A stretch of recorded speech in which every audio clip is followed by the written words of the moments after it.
Parlons recyclage à présent. Le tri a du mal à rentrer dans les habitudes des agriculteurs. Sur 8000 exploitants agricoles, seuls 300 ont adopté le bon geste. Le mois dernier, la Chambre d'agriculture a lancé un appel pour la collecte des déchets. Le message a du mal à passer. Marilyn Plaisir, Olivier Duflot. Sur cette exploitation, des hectares de canne à sucre fraîchement plantés. Alors ce matin, cet agriculteur part en guerre contre l'envahisseur.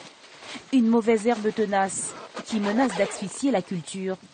Alors tous les 3 mois, c'est le même rituel.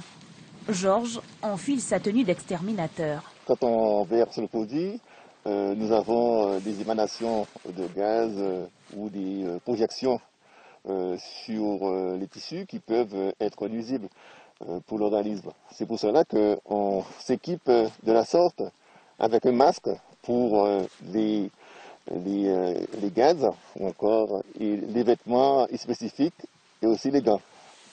Aux premières heures de la matinée et avant que le vent ne se lève, l'agriculteur pulvérise de l'herbicide aux abords de son champ de canne.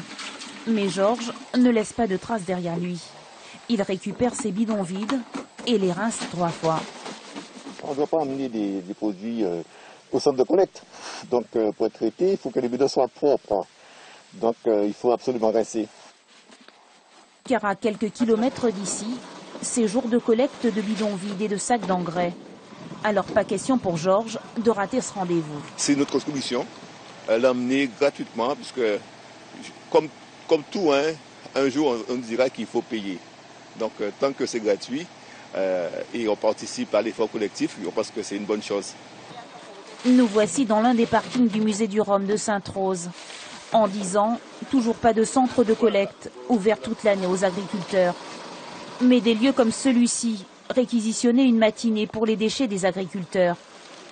Et dans ce camion benne, pas de montagne de bidons. On a 8000 exploitants sur le département de la Guadeloupe et qu'il y a pratiquement 80% qui ne participent pas à ces collectes-là. C'est pas beaucoup. C'est pas beaucoup justement. Ça représente que 11% et justement on essaie de les motiver à travers des réunions, des formations, à leur rencontre justement pour les inciter à y participer. Georges va repartir avec ce bon.